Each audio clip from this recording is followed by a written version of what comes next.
And yet I have to make a technical point. Oh, So, okay. Aldi and Trader Joe's are not technically competitors. The Aldi we have in America is part of a company called Aldi Süd, which is southern Germany and Austria. Austria is actually the first place I ever encountered Aldi back in the early 90s when I lived there. It was called Hofer at that point, Hofer. And then Aldi Nord, which is sort of like another company, but owned by the other brother. So it was a family business, and the brothers sort of split the company. So Aldi Nord is, Aldi again. And then, but in America, they, I think, bought a little tiny company called Trader Joe's. And so Correct. Aldi Nord is now Trader Joe's across the country instead of having to call it Aldi South and Aldi North. But you know the difference between the two? It was a split from the brothers? Yeah, it's two different brothers. No, one decided to sell cigarettes. Oh, yeah. And the yeah. other did not. Oh. So, Valley-based business. Woo. Yeah. Sometimes it doesn't take much to cause a family split. Split the family. Yeah. So we were just talking about Aldi because as our 100th episode, I agreed to drink during the day. And Aldi sells, a lot of companies sell them now, but Aldi sells these Advent calendars of beer and Advent calendars of wine. And this year, I think they also had one for seltzer.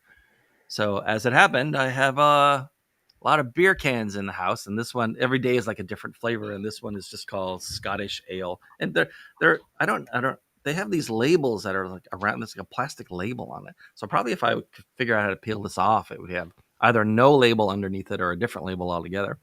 It's all Pabst Blue Ribbon. All of it. Pabst. No, it's PBR. Lone Star from Texas. They consider that to be swill. No Texan would drink Lone Star. No. Bad stuff. They had great commercials, though. Giant armadillo. They had a guy named Cooter who used to drive the truck, and this giant armadillo would destroy his truck trying to get at the Lone Star beer. But it was bad stuff. I should start off by saying thanks, everybody, especially you guys. That's a lot of videos. When we started this, John and I started this in March. And at one point in the beginning, for the first month or so, to get into the habit of going live a lot, we went live every single weekday for at least a month, maybe two. By the way, that's how you get to 100 episodes between March and November. Actually, we hit 99 in October. This is, I think, our first one in November because we were out last week. So yeah, we were just cranking them out, and we started off with various different topics around creativity and business models and just whatever we could come up with. And then eventually, other folks blessed us and came in and made it better. And then we ended up with more of a structured thematic approach, social media on Tuesdays, website and live copywriting on Wednesdays. Thursday is sort of sometimes we had a guest, sometimes it was more of an intellectual topic. And then we would just repeat Tuesdays, Wednesdays, and Thursdays for a long time. And now that we've hit 100, we're actually in talks, the four of us, on how we're going to go forward and what we're going to change and what the new themes are going to be. We're in talks? Is this like the UN or something? Yeah, it's a summit. Summit for what to do. I want the table. The shape of the table should be round. Yes. It would be the Knights of the Round Table. All right. So what are we talking about today other than the centennial? We don't have to talk about anything other than 100 videos, and I'm going to go ahead and have a sip of this beer. You drink. So I've opened it, but I haven't had any. Okay. There is historic precedent here because John and I, in March of 2020, started doing live streams together, and we did them every single day, including Saturday, Sunday, for 5 or 6 weeks. And that's how we developed a certain rapport and doing it. Yeah. John got tired. So did I, actually. But it was fun. It was a lot of fun. And Heather, you're always doing actual what I would call real events, right? You have guests. You have how many do you do in a month? Do you think, or a year? I quit doing my LinkedIn lives because they tanked my distribution. It was bad for my LinkedIn profile. But if you think about the co-working sessions that I host, I've been, which you don't have to talk the whole time, right? Right. But you do intro, you do break, you keep the conversation going. So lives for me, not a big deal because I just kind of do it every week for 3 years now or something like that, where you're kind of a little bit on stage and talking to other people and connecting with other people. So, and then I've been a speaker previously and whatever, it just is not, it was not new to me. So, yeah. So I'm fairly comfortable with it. Made an ass of myself enough times that, it's not going to kill me. Nope. Yep. So just I'm make just you stronger. curious. I've never asked. So for instance, Heather, like what camera do you use and where is it? I use the camera that's in my iMac. Okay. And it's at the top of the screen. So a desktop. Right up there. So one of the big desktop. monitor. Yep. 2,700 pound. I think it's not that heavy. It's actually pretty light, but yeah, it's a fairly new one. I bought it at the beginning of last year. No, this year. Okay. What year is it? 2022. I bought it at the end of last year, I think. Okay. And what about you, John? What are you using? I usually use my C920 Logitech, but today. So that's one of the external ones that you mount on top of a monitor. One of the external ones that I mount on the monitor. Today I'm using my integrated one in my laptop because I didn't have time to get the other one set up. I went to vote this morning. And I'm looking to get a 4K camera. So in the next couple of weeks or so, I'll be making that move. Isn't all of the streaming services sort of maxed out for the most part for live? Don't they all max out at 1080? Like, won't it just downsample the 4K into 1080? For the most part, but I need it for other stuff. Yeah, fair enough. And what about you, Dr. V? Hey, so I actually have my 2009 iMac sitting here. It still works, but barely. I need to put a little more RAM in there. But I'm using the MacBook Pro camera. They call it the FaceTime camera, if you will. Right. I do have 2 other cameras, but I just find that I haven't been able to adjust some of the white balance and other things like that. They always illuminate me far beyond reality, such that I look like a specter from maybe. Well, my camera, most of the time, I have 2 cameras on tripods. I wish there was a way to show you guys what they are. So I have 2 cameras on tripods. They're about 6 feet away from me, and they're each they each have sort of a teleprompter set up. So you buy these non-powered teleprompters on Amazon for like $150, $200. Basically, it's just a plastic plate that holds an iPad. The iPad screen is facing up towards the ceiling, and then there's a one-way mirror that comes in at like an angle, and then the camera is back here and shoots through the mirror, so that if I'm using a teleprompter, which I used to use all the time, the entire time I have this set up, the fact that both of these cameras are so far away from me and they're both on teleprompter rigs is just because I never did anything live. Like I did for years and years, every single word and pause and and repeated sentence, literally everything was scripted right down to the comma. And you scripted your ums and ands and commas and commas. If I repeated a phrase in the video, it's because it was in the teleprompter and I had written it twice on purpose. Oh my God. It was like, right. And so I didn't bother to disassemble any of that. In fact, I used the teleprompter this morning on one of the cameras. It was the first time in a really long time. It's because I made the promo for the next big event, for my November event. It's going to happen on the last day of November. And I needed to record just like a 1-minute promo. And I had that scripted because I had a lot to say in a very short time. I didn't want any ahs or ums or whatever, just go.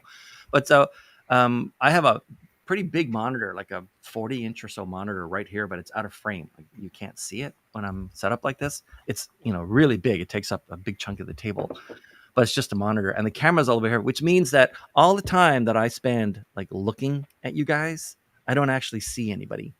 I'm looking at a mirror that's pointed down at enough of an angle so that I spend all day looking at a snake pit of cables on top of the rug with a mixer and a Blackmagic ATEM Mini Pro device down there. And there's a blue Ethernet cable. I stare at that mess of cables all day. It's like a digital Medusa.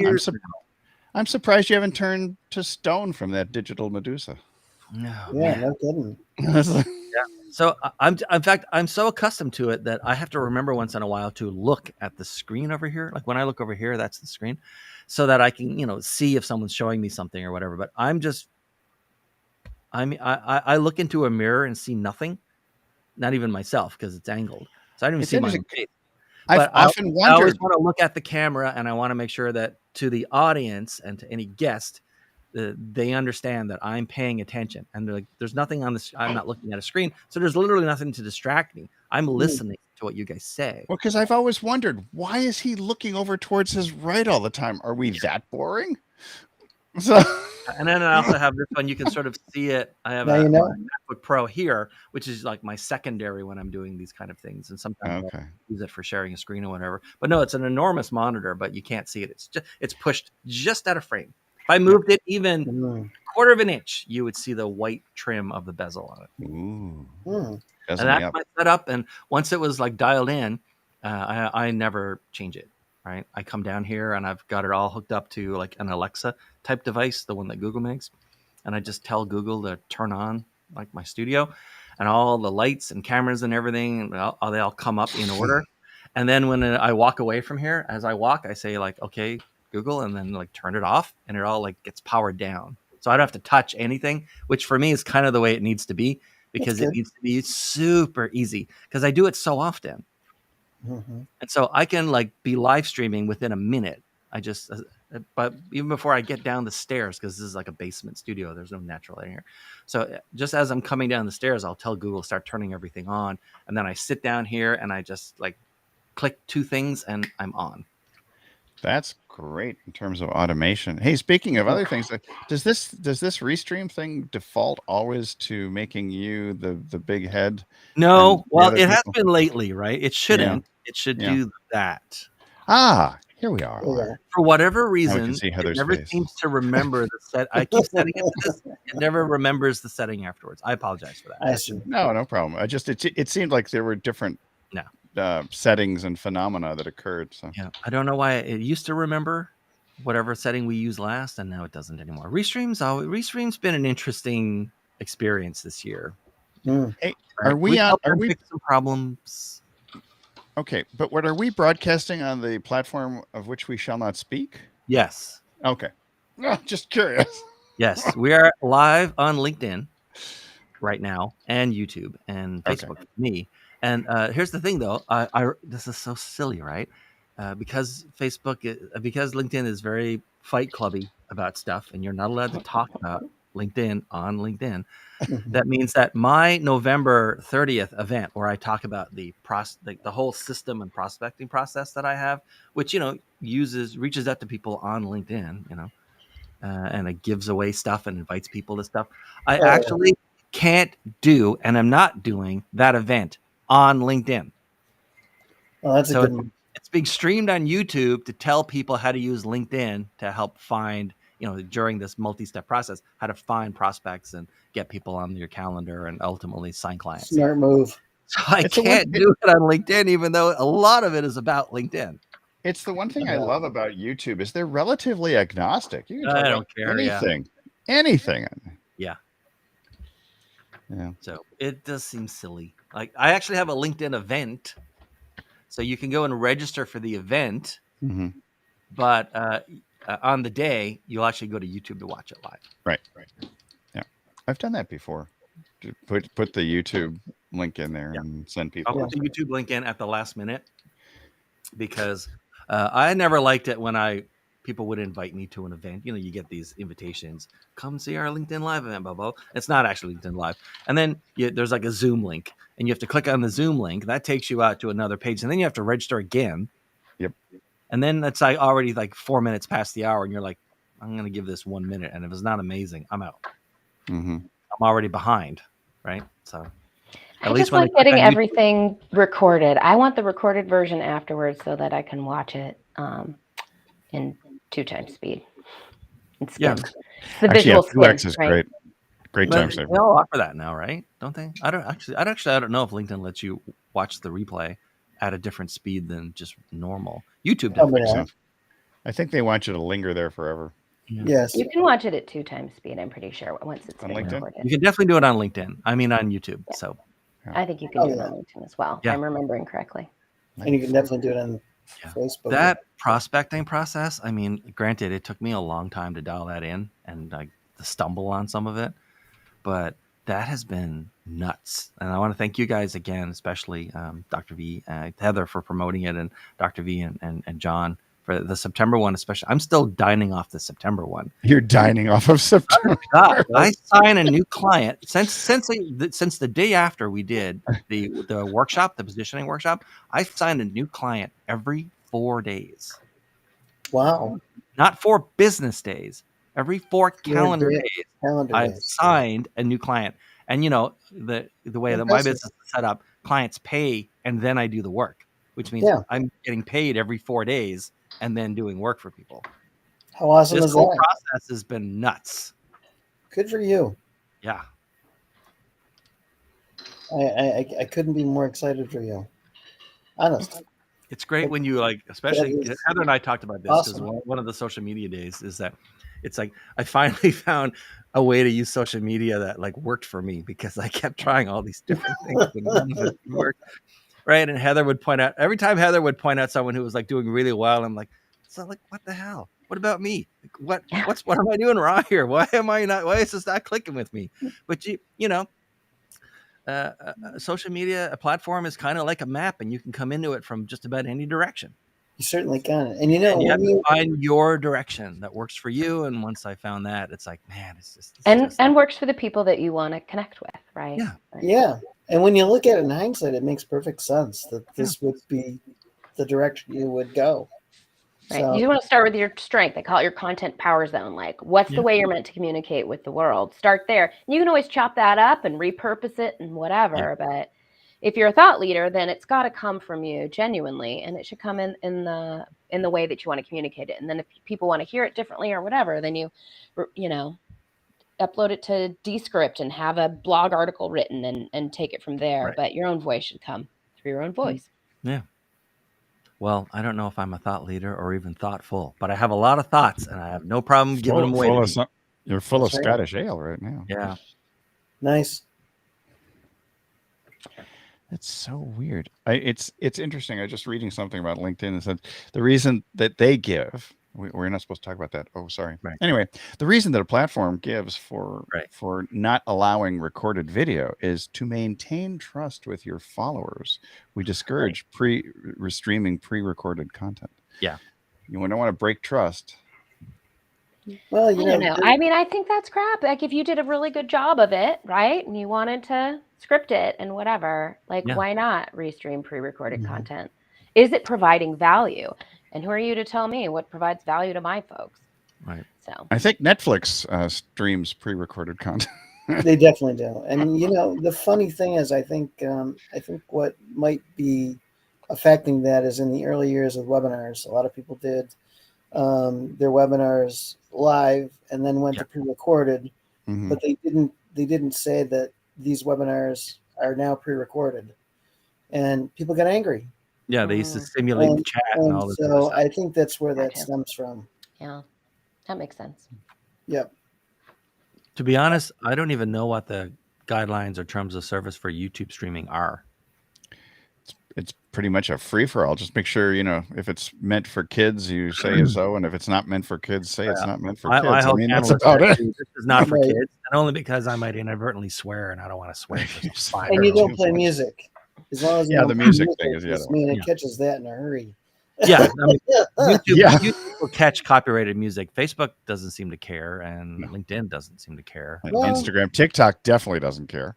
Facebook, I noticed, has started to care, but YouTube's what I call YouTube's music machine catches on to hit music or copyrighted music, and it's so fast it'll make your head spin. It's quite shocking. Yeah. So I think that's really the only caveat that you've really got to watch out for is just don't use music. Right. Or if you are, I appreciate that YouTube picks it up because I have no desire to use copyrighted music. It's really nice when they let you know. I was uploading something for a client and it pinged us, and I think she had been using it from a like a video editing software, did not know, right? Mm. Just had no idea, and then YouTube caught it. So I'd rather have that than somebody come after us. And this is, small company. It's not like they have deep pockets or, it was just so much better to have that heads up. And there's plenty of royalty-free music out there. This was just like a video intro, outro. It wasn't, right.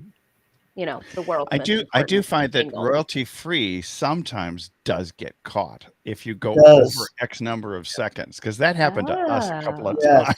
Maybe that's what this one was then, because she thought it was royalty-free, and then it might have been royalty-free. Yeah, but every once in a while, it's like, wait a minute, I have this license, but they still ding you. And it's happened to my wife with her Mexican food blog. There's a lot. Not only that, in my earliest days with YouTube, I once they give you some music that you can use. Yeah, like YouTube gives it to you. Yeah, and then I got a copyright claim from YouTube. Exactly. Exactly. Well, that's the crazy stuff. You just told me to use this music because it's your music, and now you're flagging me because it's not supposed to be using it. Like, whatever. Exactly. So I think the smart thing is to not use music, because over time things change.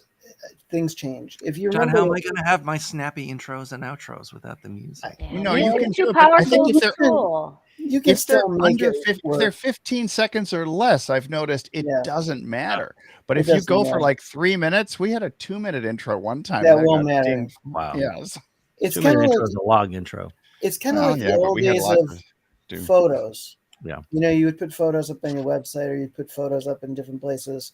And then the next thing you know, Getty Images bought all the photos. Right. And you were in trouble. Mm-hmm. And so I think a lot of the stuff that's going on with music now is much like what happened with photos then.